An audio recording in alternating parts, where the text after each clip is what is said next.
พันกีสาธุต่อยอดบุญเนาะแล้วก็มีแม่สีสนุแท่งพลังสีต่อยอดมา100,000 กีเนี่ยออกเหลือง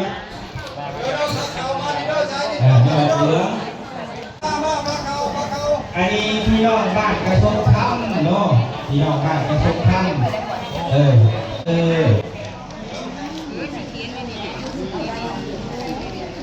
อันนี้แม่ผู้ว่านสุดภาษีของด้วยครอบครัวสร้างต้นกระพึ่ง1 ต้นเป็นปัจจัยอยู่100,000 กีอุทิศบุญกุศลหาเทวดาองค์ที่รักษาสาธุแม่ออกจันทร์สมุทรสุทธิสิทธิ์ของด้วยครอบครัว50,000 กีเกิดพิจเทวดาที่อารักขาขอให้ได้รับรู้ทราบของนับจะเอาเด้อสาธุ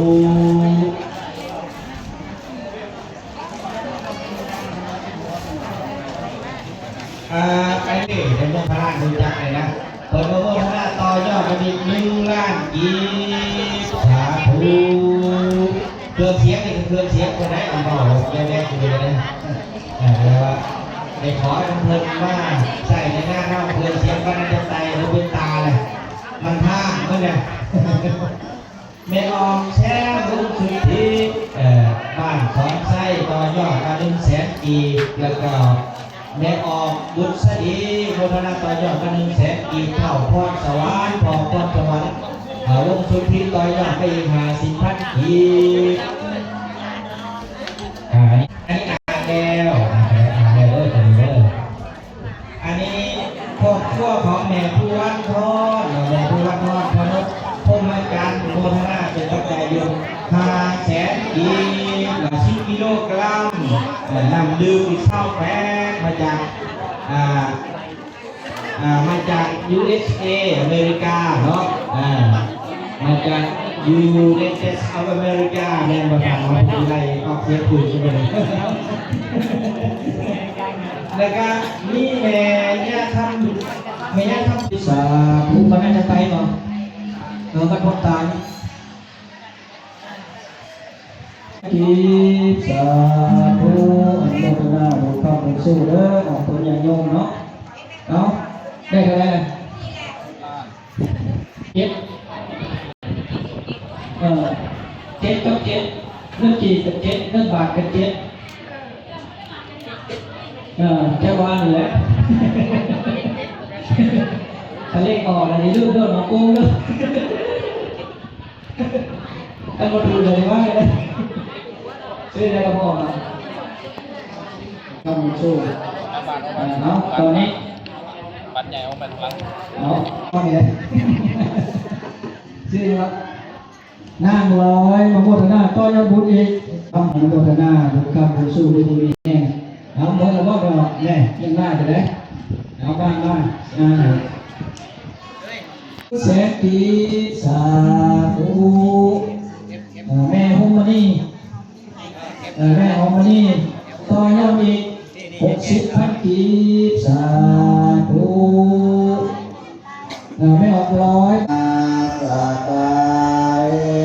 นะสังฆังอภิโวสุปฏิปันโนสังฆังนามิ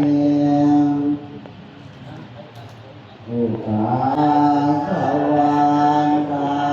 มิปันเตเตติยังสัพพะทาภานิสุปฏิปันสามิปัจจาตุมาอุปาลุปังสัพพะยังสัพพะวะตสามานาสา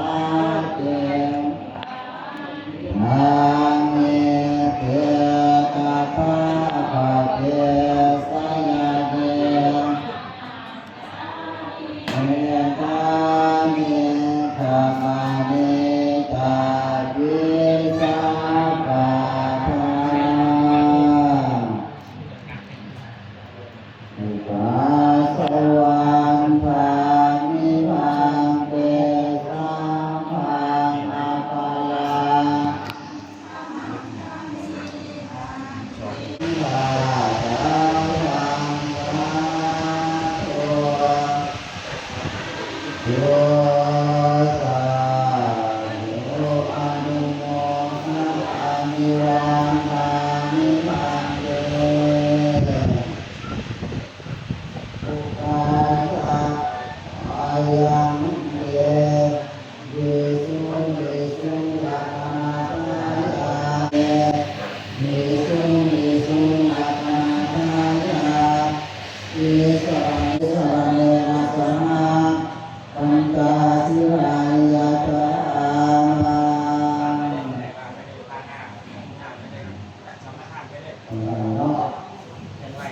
โอปันสรณังกัสสามิธัมมังสรณังกัสสามิสังฆังสรณังกัสสามิดุติยมปิพุทธังสรณังกัสสามิดุติยมปิธัมมัง โยติยามปิสังฆังสรณังคัจฉามิตติยามปิพุทธิสสะตังอิมามิอาทินาทานาเวรมณีสิกขานามิอาเมสุมิสาตาเวรมณีสิกขา ธรรมาทินามิมุสาวาทาเวรมณีสิกขาธรรมาทินามิสุราเมรยมัสสะธรรมาเวรมณีอิมานิปัจจสิกขาปทานิสิเลนะสุขติยันติสิเลนะโภคสัมปทาสิเลนะนิพุติยันติตัสมาสิรังวิโสภะเย นะโมตัสสะ กักขออนุญาตอาจจะคนดีทั้งหลายในสื่อส้มเนาะการมีเมียข้ามเขืองพาวิเศษอันนี้เจ้าภาพเนาะมีเมียข้ามเขืองพาวิเศษก่อนด้วยลูกหลานแล้วก็มีทานนั่งด็อกเตอร์เพชรวิไลเสนาวงศ์ก่อนด้วยญาติพี่น้องมีทานชัยชนะเสนาวงศ์ทานขอไล่มานี่แม่แอน้อยอันนี้ขายมัมแม่แก๊กเนาะคนมาสร้างไม่ร้ายได้อยู่ในยุคบ้านนครกับแพร่เจ้าพ่อแล้วก็มีแม่ย่าวินบอกแม่ย่าวินถ้ำบอกพ่อนแม่ย่าวินถ้ำแม่ย่าทองใสทานอำไพวันพุ่มพันไส้ทานนางหงทองศรีสุราพร้อมด้วยคณะปกครองบ้านสอนไส้เถาแก่แนวโฮมชิดหอยหน่อยใหญ่อันนี้ข้างนอกไปทามาโมนีซึ่งมีรายชื่อมาดังนี้เนาะเอาต่อไปแต่เข้าสู่การถวายเลยแต่บริกล่าวนำอีกประกาศประเดียวเนาะเอาเวลาสั้นๆเราจะได้ฟังเทศจากพระเดชพระคุณประธานในความสุขมันโทเอาเชิญอาจารย์เก่าทำถวายทานเลยเอาแบบย่อๆให้ทางรักเด้อ นะโมตัสสะภะคะวะโตอะระหะโตสัมมาสัมพุทธัสสะนะโมตัสสะภะคะวะโตอะระหะโตสัมมาสัมพุทธัสสะนะโมตัสสะทานะเมปาริสุทธังอาสาวะยาวหังนิพพานังสังฆตังโอตุอะนังสัพพะวัตถุทานังในกองทานแห่งผู้ขาทั้งหลายหมายนี้ทานมาปัจจัยดอกไม้ขันหาผลเทียนเป็นของสอบพระสาธุโมทันเตอิปุสังโฆอิมานิปัตตาปิยุรานิปังสุกราจุรานิแล้วสิ้นกาลนานเถิดสาธุสา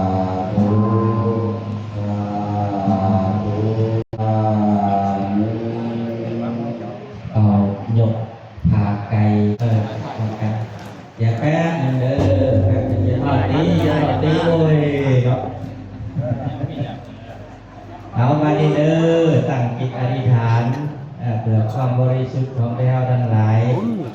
นมเสกเก่าเอาพากันรับเด้อไปเด้ออันนี้มนต์รับเจ้าอาวาสมาเนี่ยสาธุสาธุสาธุอนุโมทามิสาธุวันนี้กลับไปประจำที่เดิมจะได้เพิ่มกุศลไปนิมนต์เจ้าอาวาสลงมาพักตามอัตยาศัยจะได้กราบอาราธนานิมนต์มทานในแสดงพระธรรมเทศนาตามสมควรแก่เวลาเชิญ นะโมตัสสะภะคะวะโตอะระหะโตสัมมาสัมพุทธัสสะนะโมตัสสะภะคะวะโตอะระหะโตสัมมาสัมพุทธัสสะนะโมตัสสะภะคะวะ ในสถานจัดประชุมยาในบาทสุขโตกรรมการศูนย์กลางองค์การพุทธศาสนาแห่งสปป.ลาวประธานโฆษกแห่งสระบุรีขอนิมนต์ ขอน้อมน้อมในพระรัตนตรัยที่ผู้ทรงสุขพระธรรมพระสงฆ์ถวายความเคารพและมาเทราเทระเดชะให้ทุกผู้ทุกคนด้วยความเคารพนับถือ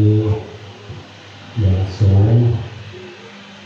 แสดงความนับถือแด่